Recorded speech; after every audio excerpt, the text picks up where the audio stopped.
Halo semua, selamat datang kembali di channel YouTube saya, Charles Lee. Bagaimana kabarnya buat kawan-kawan semua? Saya harap kawan-kawan semua dalam kondisi baik ya.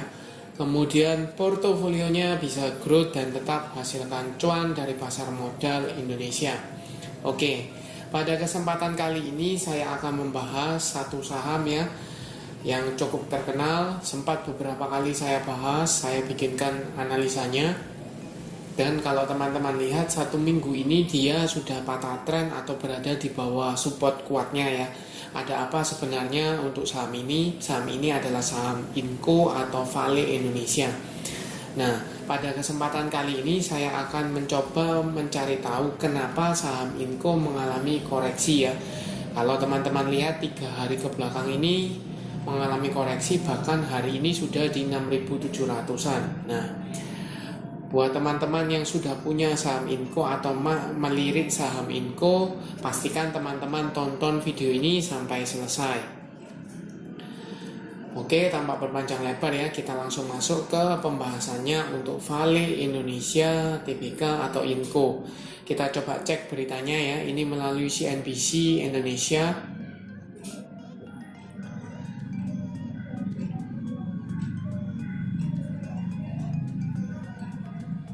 Ya, kita coba cek beritanya di sini. Ya, untuk Vale sendiri ini saham dikuasai asing, kontrak karya Vale gak balik ke negara.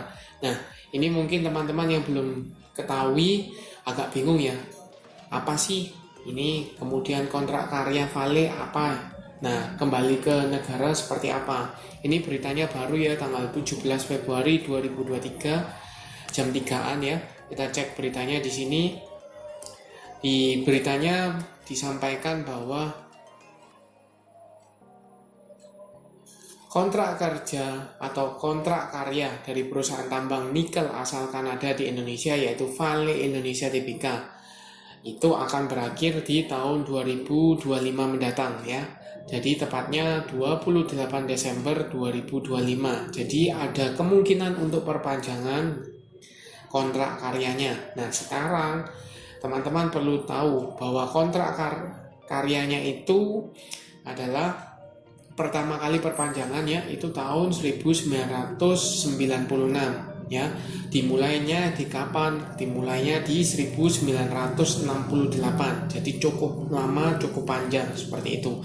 Nah, kemudian teman-teman bisa cek di sini adalah mayoritas saham dari Vale Indonesia hingga kini masih dimiliki oleh asing, yaitu Vale Canada Limited ya, VCL ya.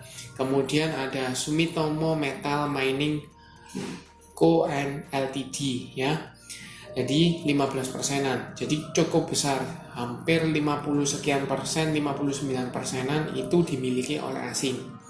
Nah, biasanya bahwa kalau asing ini memiliki saham di atau mayoritas di sini ya, kebanyakan akan diupayakan supaya mendisinvestasikan ke negara ya, atau mengurangi porsinya supaya kepemilikannya tidak lagi dimiliki oleh asing tetapi dimiliki oleh Indonesia ya, baik negara melalui BUMN atau masyarakat.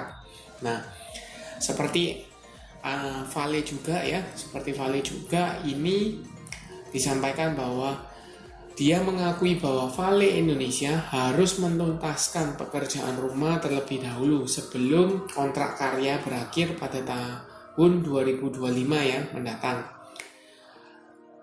Arifin menyebutkan bahwa Vale harus mendisinvestasikan sahamnya sekitar 11%-an terlebih dahulu kepada Indonesia.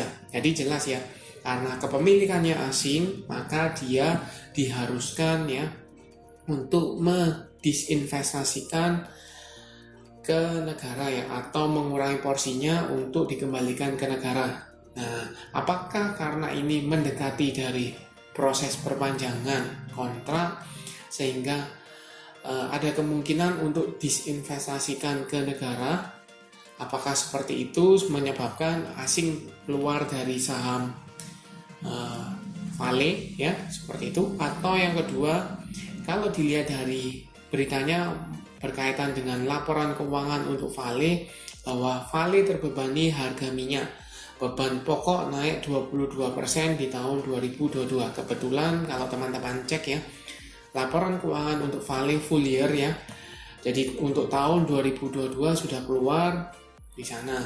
Nah, sekarang di beritanya melalui CNBC juga disampaikan bahwa Vale ini mencatatkan kenaikan laba 20,8% secara tahunan ya, menjadi 200,4 juta US dollar ya, mengalami kenaikan. Tetapi teman-teman perlu dicek di sini. Nah, pada pos keuangan ini IMCO mencatatkan kenaikan beban pokok 22,94% secara tahunan, menjadi 865,88 juta US dollar ya, dari sebelumnya 704,32 juta US dollar. Jadi ada peningkatan cukup tinggi untuk beban pokok. Nah, peningkatannya itu kenapa? Peningkatannya karena ada beban bahan bakar minyak dan pelumas yang menjadi pemicu kenaikan dari beban pokok. Ya, beban bahan bakar ini tercatat 180,16 juta US dollar atau melompat 59,67% secara tahunan. Ya, seperti itu. Jadi garis besarnya adalah kenaikan harga komoditas tersebut itu kurang lebih ya berpengaruh, atau harga minyaknya itu berpengaruh sekitar 21% ya, daripada kenaikan 29%-nya itu. Nah, sekarang teman-teman bisa cek di sini ya.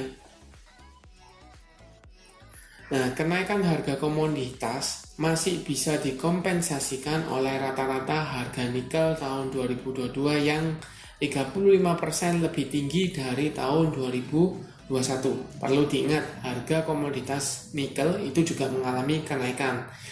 Syukurnya adalah kenaikannya menutupi dari kenaikan harga minyaknya ya, atau beban pokoknya, sehingga IMCO ini masih menghasilkan laba dan mengalami peningkatan seperti itu. Jadi cukup clear ya.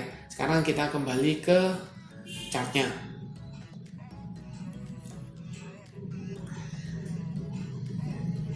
Untuk chartnya, IMCO sendiri hari ini ya ditutup di 6.775 ya, mengalami koreksi 0,73%.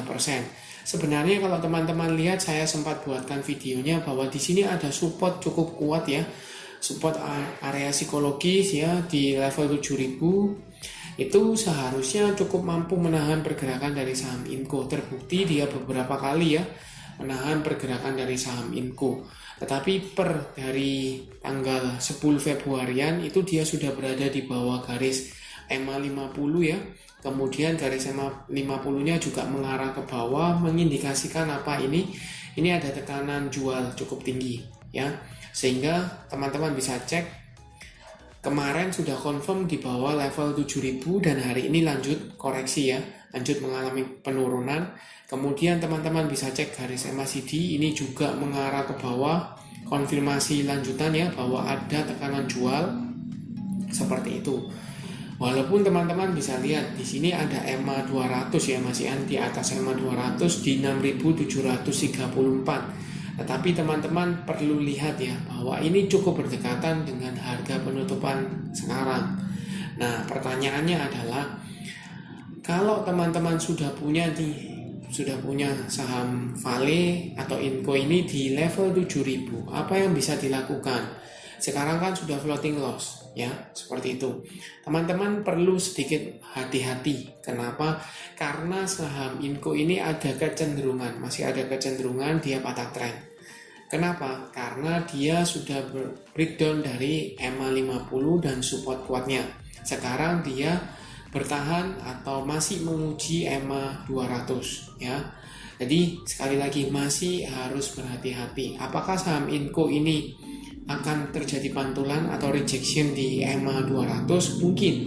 Tapi mungkin juga kalau distribusinya atau tekanan jualnya tidak mereda, maka ada kemungkinan untuk saham IMCO ini breakdown dari EMA 200. Untuk itu kita coba cek broker summary-nya ya.